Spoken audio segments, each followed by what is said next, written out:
Hello and welcome to the Perry Connection. I'm your host, Jessie Barth.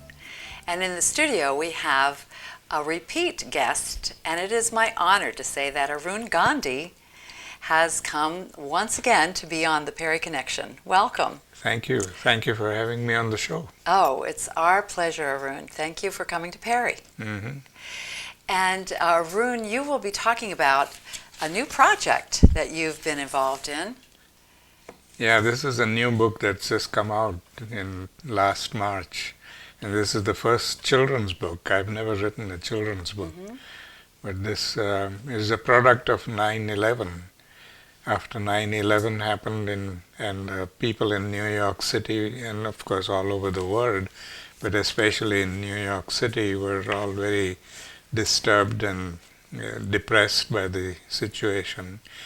And the Unity Church in New York decided to have a meeting, a prayer meeting with a positive attitude, a positive message. And so they invited me to come and give the positive message, and they rented the town hall in New York City, and there were a few thousand people at that function. And I spoke basically about how I learned from my grandfather that anger was a bad thing, that the way we abuse it, we just create more dissensions, and so we need to use anger positively. And I spoke a lot about anger and how we should not react in anger to what happened on 9/11, but we should take some more pragmatic view of this and do something constructive. And in the audience was Bethany Hagedis, and she was sitting there and listening to this, and she got this whole idea that this message of learning to deal with anger should begin from children. We That's need right. to teach that to the children. And so she spoke with her friend sitting next to her, and she said, I can see a children's book in this message here. And then after that, I think it took her about 3 months to muster up the courage to come and ask me if she could help me write the book there. And of course I jumped at it because I did want this message to go to the children and teach them, but I didn't have the confidence of writing a book for children. Isn't it interesting? If we could just stop here a second and just talk about the fear too. She was afraid. Yeah, she was afraid. To connect she with said, you. Yeah. Why was that? Why was she afraid? Well, I think she felt that it might be too much of a butting into my life or asking me for permission to write about my stories and all that. And I think she was just a little overawed by the fact that I'm Gandhi's grandson. Do you find that with a lot of people, that they are? Yeah, a lot of people, once they come to know me, of course, then they know that I'm down-to-earth guy. Mm-hmm. But a lot of people think that Gandhi's grandson means he must be somebody very powerful and unapproachable and that kind of thing. So that's what she was a little hesitant about. Mm-hmm. And then you had no idea how to go about a children's book. No, I had absolutely no idea. So when she wrote to me, I said yes, immediately, and she was stunned. She didn't expect that such kind of a response from me immediately. But then we both collaborated and wrote this book. And for a long time we couldn't find any publishers. It was just being sent around from one to the other, and it took us about 12 years to get the publisher. 12 years? 12 years of wow. hard work. And so there are many lessons in here about perseverance and standing up to your fear and taking on a new activity. Right, and so I tell many people when I speak to them, I said the reason why we had to wait for 12 years because Evan Turk, the illustrator of this book, was just a 13-year-old when we started writing this book. Isn't that interesting? So And we so had to wait till patience. he grew up and passed out of art school so that we could assign him this book. What a And this great turned way to out to look at be it. his first and the best effort. His illustrations are just They're stunning. breathtaking. Yes. Do you have a favorite? Not really. All of them are so beautiful that I find it very difficult to think of any one of them being a favorite. Yeah. Well, it's sort of like having your children. Why would you say I have a favorite child? Why do you need a favorite illustration? Now, this story tells about your relationship with your grandfather, and so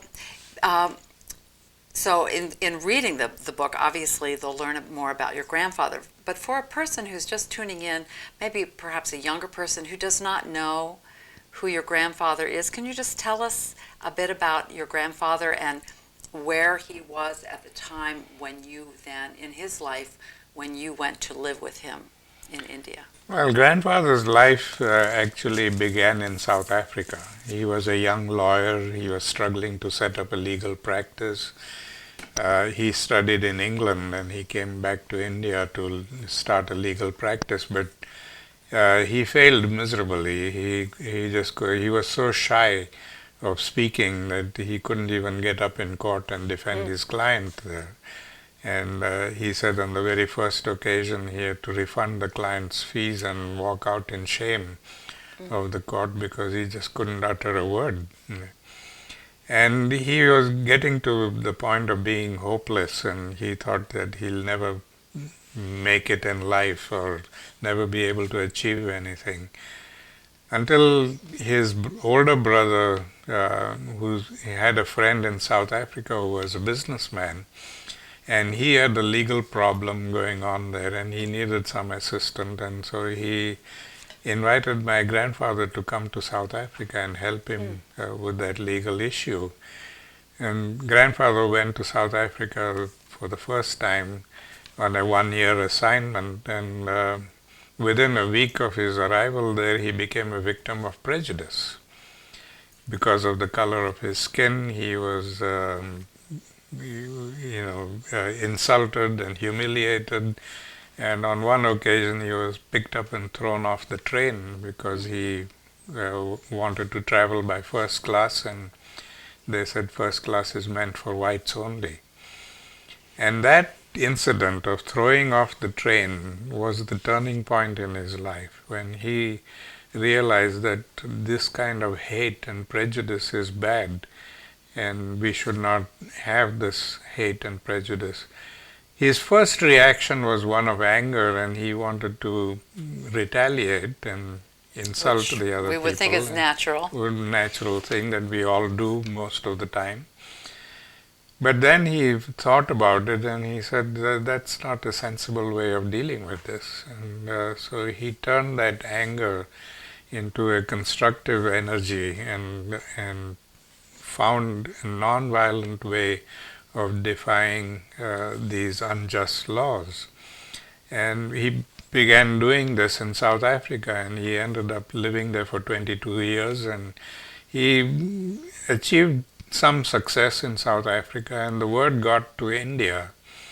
And some of the Indian leaders came to South Africa and they said, "You got to come and help the Indian people in India to gain independence from British."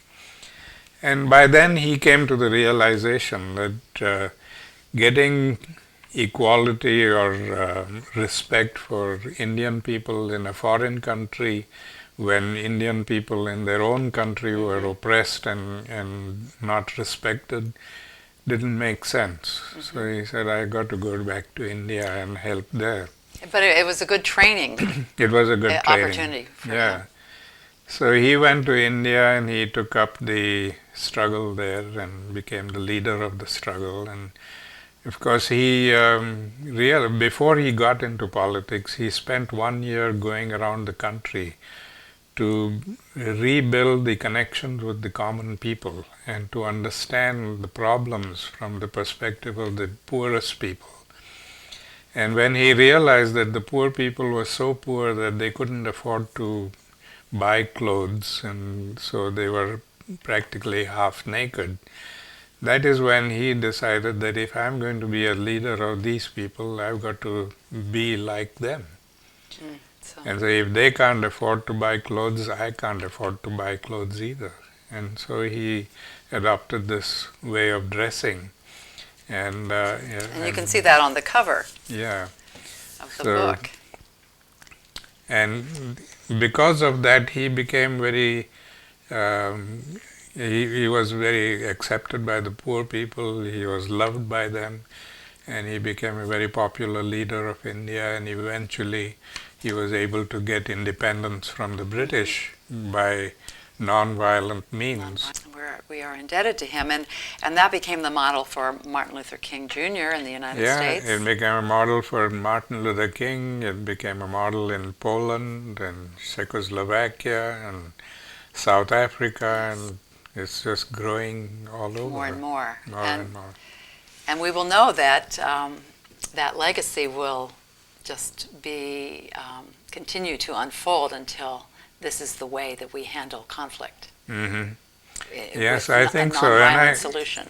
I think one of the things that we need to remind ourselves is that anger is at the root of all violence. We get angry and we just explode, and we say things and we do things that changes the course of our lives completely. And yet anger is a very powerful and a very useful emotion if we learn to use it constructively. And that's the message that he tried to tell the people. Good. Well, you've done a beautiful job of sort of setting up the story now. And can you just talk about the significance of the spinning wheel? Well, when he saw the poor people in India who couldn't afford to buy clothes, and the reason for this was that the British were taking all the cotton from India and processing it in England and bringing back the cloth to sell to the people at very exorbitant prices. And the people were becoming impoverished because of that, and they couldn't afford to buy clothes, so they were practically half naked. And so grandfather felt that the only way we can achieve political freedom is by first breaking the shackles of economic subjugation. And he devised the spinning wheel, and he made it so small and so simple that even a child could learn how to spin. And with that spinning wheel, he was able to Here's a picture of it. To get the poor people to spin the cotton themselves and make their own cloth, and break the stranglehold that the British had on the production of cloth. And the interesting thing was that because of this, several thousand textile workers in England had lost their jobs because there was no market for the cloth there. And that is when the British government had invited the Indian people, Indian leaders to England for a roundtable conference. And they had found a place for grandfather to live with full security, so that he could be protected, because they were afraid these workers, textile workers, would be violent. Would be violent and would want to kill him because they lost their jobs there. But when grandfather came to England and he realized this, and he says, no, I don't want to live in this secure place. I want to go and live in the midst of these workers. And the British told him, he says, we can't provide you with security. And he said, I don't want your security. I'm going to go there, and if they want to kill me, they'll kill me. But I want to speak to them and I want to live with them. And he ended up staying in their midst. And he changed them. All of them became his followers and his friends. Because he told them very frankly, he says, I am sorry that you had to lose your job, but I have millions in India who are living in much more miserable conditions than you are living here. And I have to think about them. And his frankness and his his approach to them, loving approach to them, was so overwhelming that they broke down and they became his followers. And isn't it interesting? That's the power of truth, Mm. really, at work. Absolutely, yeah. And they understood that. He reasoned with them, and in that loving way. And how wonderful that here is a man who had to give back the payment for his first client, legal client, right. who was afraid to speak in court. Mm-hmm. Now speaking up to a mob that could have, or a group of people that could have killed him. Yeah. But to have that courage. So what a story for anyone who is worried or fearful. Exactly. That we can all learn. Mm-hmm. Now, how did you feel as a little boy going to India then? You were sent there as a 12-year-old, correct? Yeah, the By whole your family came when I was 12 years old, and I had mixed feelings. I was happy, in a sense, to get away from South Africa, because South Africa was so hateful and there was so much hate and prejudice there that you felt it every day of your life in South Africa, and simply because of the color of the skin. And I didn't like living in that kind of oppressive situation. No, I so don't in think that anybody sense, would. I was happy to get away from it. But I was also a little skeptical going into a strange place, and although I had gone to India when I was 6 years old, I didn't remember a lot and I didn't have a lot of experiences. So I was a bit skeptical also. But once I went there and met with grandfather, and his loving attitude and all that was just captivating, and then I never regretted it after that. And he lived in an ashram. Yes, he Can lived. you talk about that? He created an ashram. An ashram is a community where he invited people to come and live a simple life, a non-violent life, where they worked all together and lived together as one big family, and produced their own vegetables and fruits and ate that. So it was a very simple, down-to-earth kind of life. And the houses also were very simple, mud huts and thatched roofs and sometimes tiled roofs. But yeah, it was a huge family, and 350 odd people. Were there a lot of And children? a Were lot there of children for you to play there. with? Yeah. Good. And so in the beginning I used to be a little unhappy with the fact that I had to share grandfather with so many people. But then when he decided that he would devote 1 hour to me every day, I think that was a wonderful. And why do you thing. think he did that? I think my parents had told him about all the trauma that I was experiencing because of the physical beatings that I had suffered, and the hate and the prejudice and the anger that was building up in me. They had communicated with him privately, and so he was aware of all these things. So I think he decided that he should give me a little time and some guidance, and tell me stories that hopefully will change my life. And so, if someone is listening that also feels this anger for whatever reason, what advice do you have for them? Because you have been able then to channel that anger as your grandfather taught you. Yeah, well, grandfather used the analogy of light, electricity. He said anger is like electricity.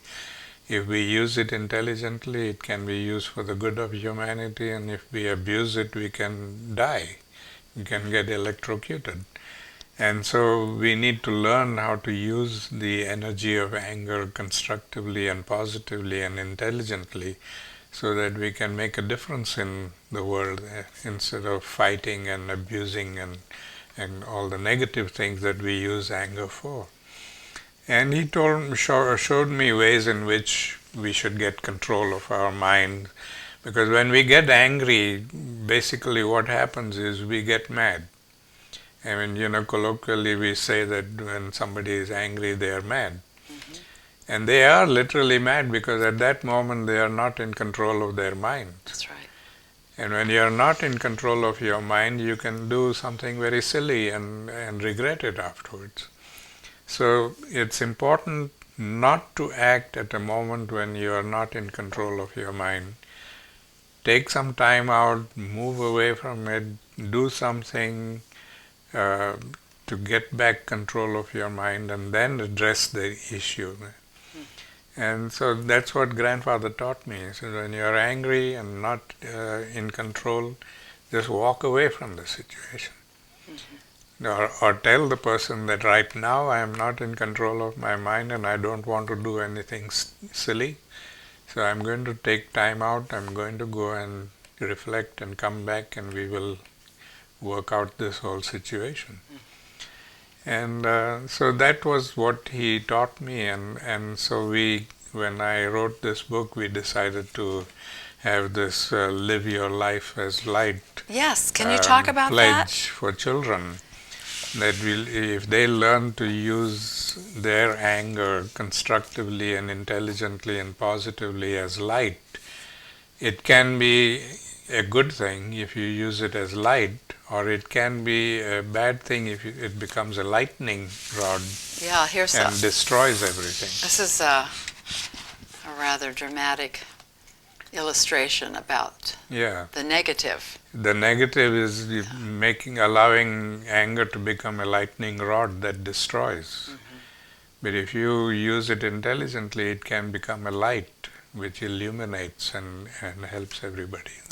And so now Bethany is working with school children, correct, with the book? And yes, are you also? She has been. I also go around to schools and speak and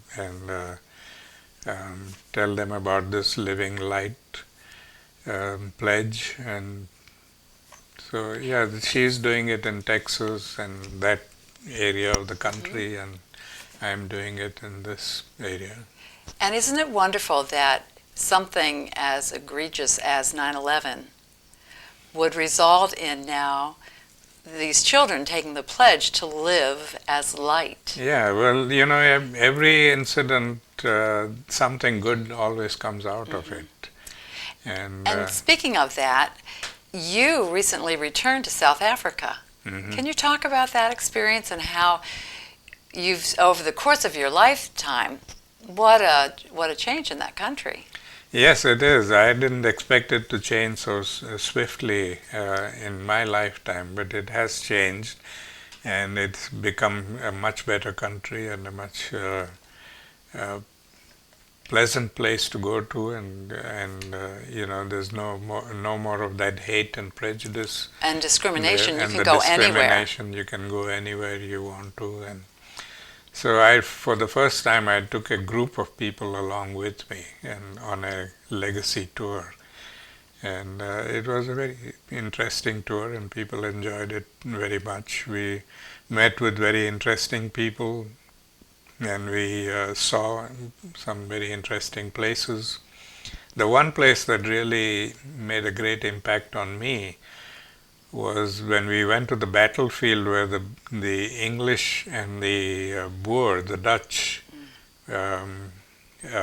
fought a war in South Africa over controlling the whole country.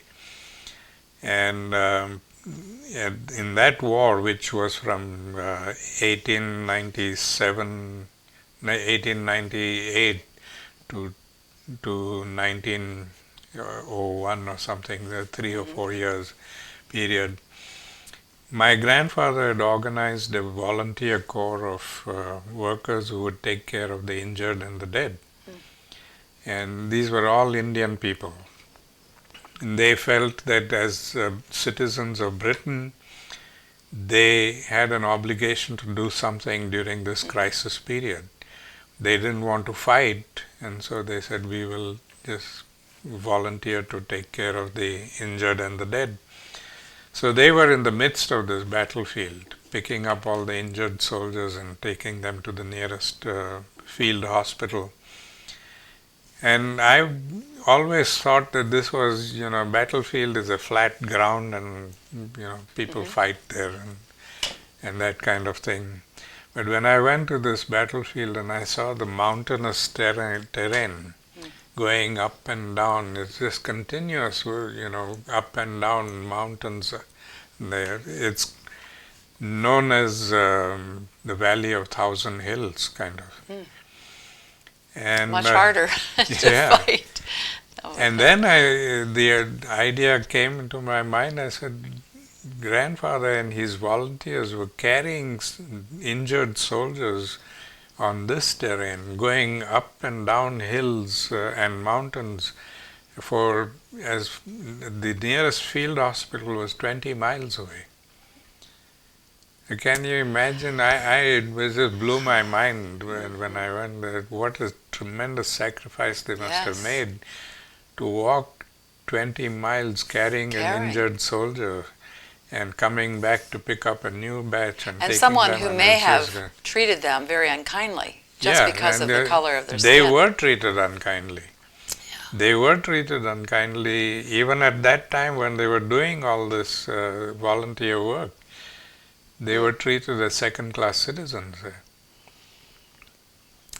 Well, how wonderful that you could go back as a first-class citizen. It was a wonderful experience. And of course, I was a little pained by the extent of poverty that exists there, and like in many other countries, but especially in South Africa. And I think they have a much bigger problem because already their own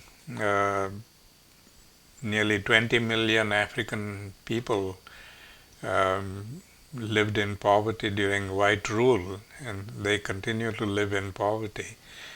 And that number has been doubled because the neighboring African countries where there are a lot of poor people have moved into South Africa after South Africa became free. And so now the number of poor people has more than doubled, and that is causing a lot of conflict between the immigrant poor and the resident native poor. Well, that poverty certainly is an area that we have to tackle. It is the worst form of violence. Yes, it is.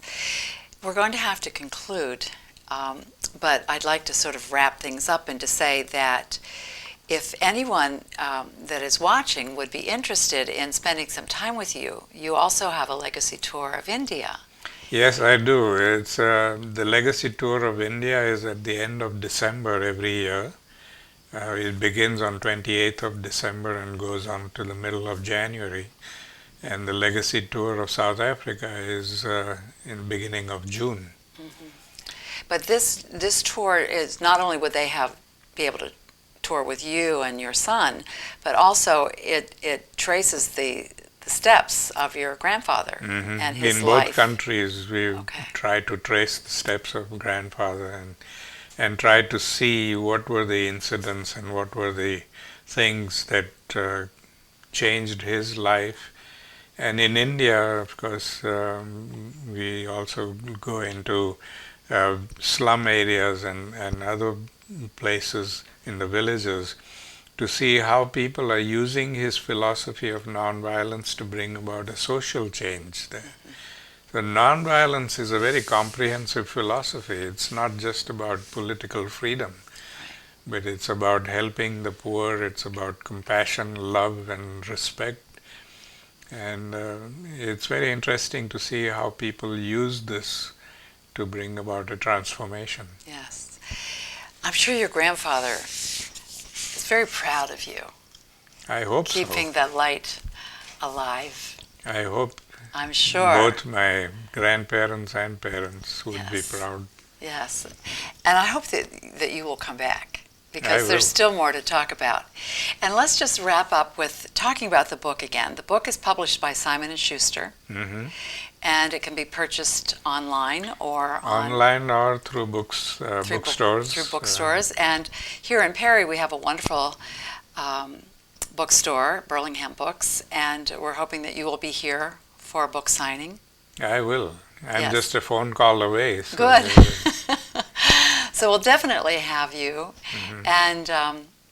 And we thank you for joining us. And if you're interested in having your very own autographed book, just stay tuned, and we will certainly broadcast the news when you'll be coming back to Perry and signing these books.